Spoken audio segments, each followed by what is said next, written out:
नारायण नारायण नारायण नारायण। आओ कुछ करें। अपने घर परिवार कुटुंब समाज के लिए तो आपने बहुत कुछ किया। अब कुछ समाज के लिए भी कुछ करें। कुछ अपने सोसाइटी के लिए कुछ करें। अपने देश के लिए कुछ करें। और कुछ मानव मात्र के लिए कुछ करें। संस्कृति के लिए कुछ करें। देखिए, एक डॉक्टर ने एक बहुत बड़ी शोध किया।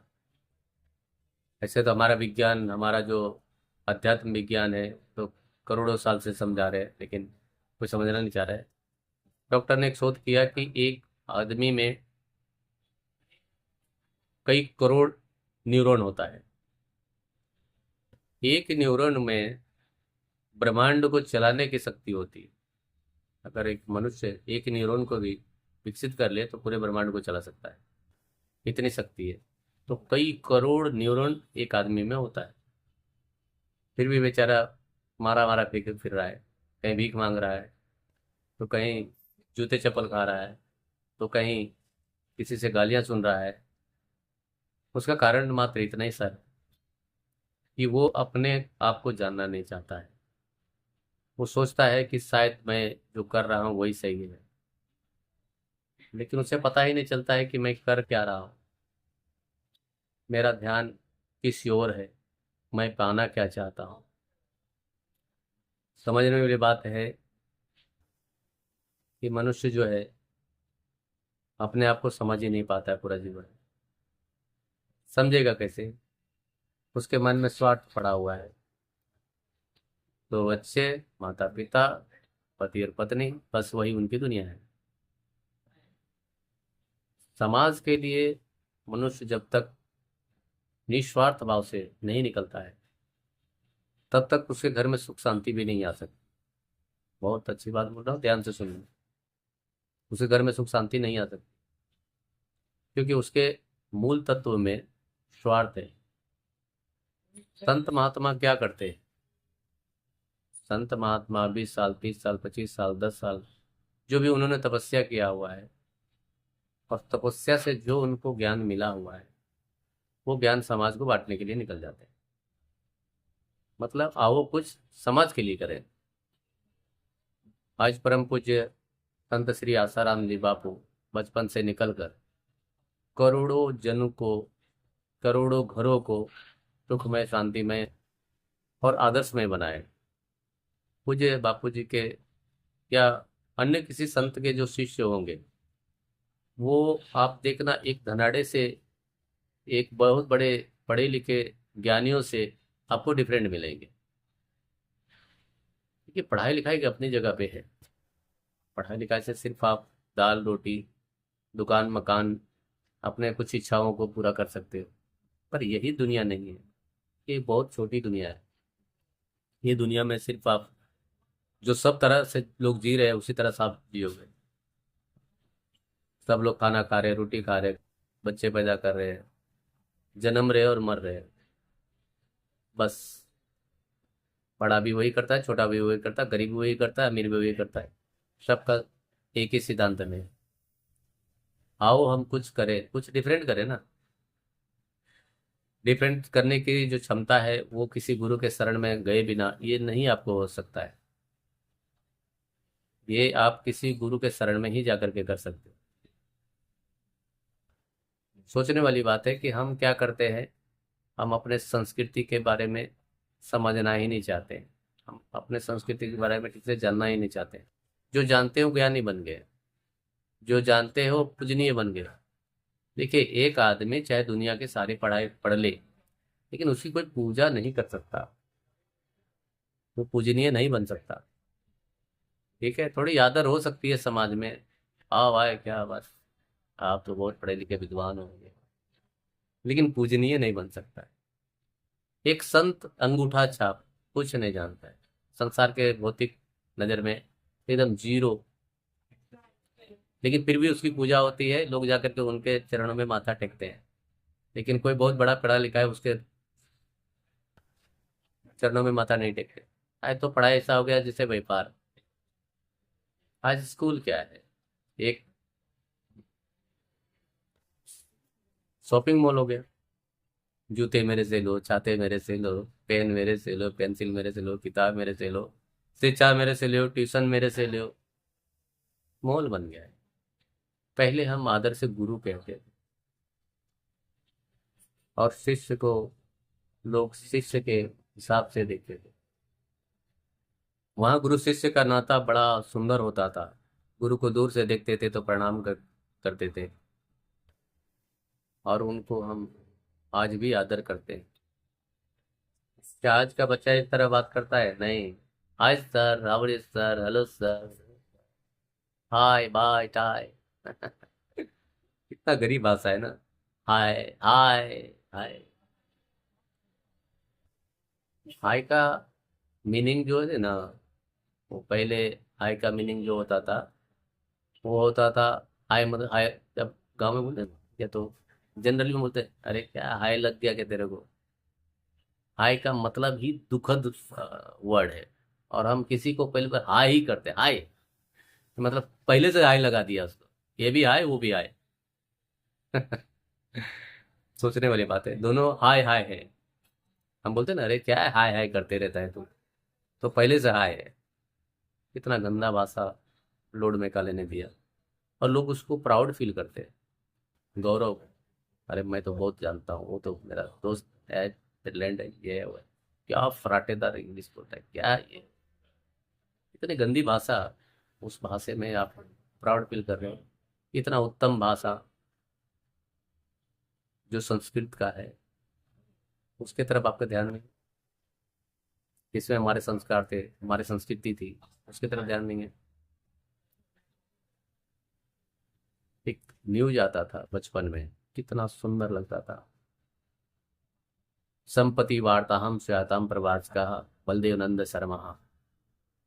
ये सुनने मात्र से ऐसा लगता था जैसे कोई देवता आकर के खुद अपना श्लोक सुना रहा हो। वो चीज हमने छोड़ करके हाय बाय टाय टाय, इस गंदगी ने क्या कर दिया समाज को पता है? सबसे पहले तो इस गंदगी ने समाज में बच्चों को नंगा कर दिया है। लड़के हैं तो फटे हुए कपड़े पहन रहे हैं, लड़कियां हैं तो फटे हुए कपड़े पहन रहे हैं। सोचो समाज कहाँ जा रहा है। मैं तो उनके माता पिता को सोचता हूँ कि वो कैसे होंगे, कितनी गंदी सोच, कितनी गंदी दिमाग उनके पास होगी, जो इस प्रकार का अपने बच्चों को छूट देते हैं। और सरकार का ध्यान उसके तरफ नहीं है। अरे भैया, सरकार का ध्यान होगा कहाँ? सरकार ने तो दे दिया है गाय, लड़का लड़के से शादी कर सकता है, लड़की लड़की से शादी कर सकता है। सोचो समाज कहाँ जा रहा है, किस तरफ जा रहा है। आपने कभी इस प्रकार सोचा? कभी नहीं सोचा। एक लड़का एक लड़की को लेकर के आए, शादी किया, उससे संतान उत्पत्ति होगा। पर एक लड़की एक लड़की को लेकर आया तो क्या संतान उत्पत्ति होगा? नहीं होगा। एक लड़का लड़का को लेकर के आया, क्या संतान उत्पत्ति होगा? नहीं होगा। फिर भी ऐसी मानसिकता दिया, इसको कानूनी राइट्स दिया। सोचने वाली बात इतनी सी है कि आप खुद सोचो कि आपका बेटा अगर किसी लड़के को लेके आया, आप उसे एक्सेप्ट करोगे? या तो आपकी बेटी किसी लड़की को लेके आए, आप एक्सेप्ट करोगे? नहीं करोगे। तो जिसका भी बेटा जो उस न्यायपालिका में बैठा होगा, वो भी तो किसी का बेटा ही होगा। उसको ऐसी दुर्बुद्धि आई कहाँ से? सोचने वाली बात है। ये लॉर्ड लॉर्ड मैकाले के दिमाग से आया। बराबर है। क्या आपके देश में कभी ऐसी धारणाएं थी? नहीं थी। लॉर्ड मैकाले ने सबको हैंडीकैप करके गया है। उसने बोला था कि मैं, भले हमारा ब्रिटिश चला जाए, लेकिन राज फिर भी ब्रिटिश ही करेगा, और सही में कर रहा है। हम अंग्रेजी के माध्यम से अब अपने बच्चों को इतना प्राउड फील करा रहे हैं। मेरे बेचारे को पता था कितना अच्छा जगह में पढ़ता है, ये करता है। कॉन्वेंट, कॉन्वेंट का मतलब होता है अनाथालय। आप अनाथ आश्रम में बच्चों को भेज रहे हो, फिर आश्रम भी नहीं बोलते, अनाथालय, जिनके माता पिता नहीं है, एक फादर, सबका फादर। वैसे जगह में बच्चों को भेज करके आप सोच रहे हो कि मेरा बच्चा बहुत अच्छे जगह पे रहता है, अच्छा ये करता है, अच्छा ये। थोड़ा लौटो, पीछे लौटो। आप भी किसी के बच्चे थे, आप भी, आपके भी माता पिता थे। आपके माता पिता ने कैसे आपकी परवरिश की और आप अपने बच्चों की परवरिश कैसे कर रहे हैं। देखिए यहाँ सबसे बड़ी समस्या क्या है, जैसा खाओ अन्न वैसा होगा वन मन। जैसे पियो पानी वैसी होगी वाणी। आपने पानी में और वाणी में, खाने में सावधानी नहीं रखा। आपको लगा कि मैं प्रोटीन खा रहा हूँ। 200 अंडे बराबर एक आंवला है। आपने नहीं सुना है? जानते हो। इन 200 अंडे को खा करके हार्ट अटैक की बीमारी ले लोगे आप, लेकिन एक आंवला भर देगा, आप खाओगे नहीं। भैया 4 किलो मटन में जितनी ताकत है उतना 1 किलो मूंग के दाल में है। 1 किलो मूंग की दाल 105 रुपये 110 रुपये मिलता है। और मटन मेरे ख्याल से क्या होगा तो आपको ही पता है। जितनी प्रोटीन 4 किलो मटन में होता है, मीट में होता है, उतना ही उससे कई गुना अधिक 1 किलो मूंग की दाल में उस प्रोटीन पाया जाता है। ये आयुर्वेदिक बोलता है, हमारे घर में बना हुआ नहीं, ये आयुर्वेद बोलता है। क्या है कि वो चीज़ आपको ध्यान देना नहीं है, क्योंकि आपने अंग्रेजी पढ़ा है ना। आपको थोड़ा सा छींक भी आएगी तो आप मेडिकल की तरफ भाग के जाओगे, डॉक्टर, बड़े बड़े डॉक्टर। लेकिन जो आयुर्वेद से जुड़ा है उसको अगर छींक आएगी, सर्दी आएगा, बुखार आएगा। मुझे बापू जी ने एक सुंदर सा दवाई बनाया, उसका नाम है अमृत दर्भ। हर घर में एक रखना चाहिए अमृत दर्भ। कई बीमारियों का शमन करता है, मात्र 30 रुपया।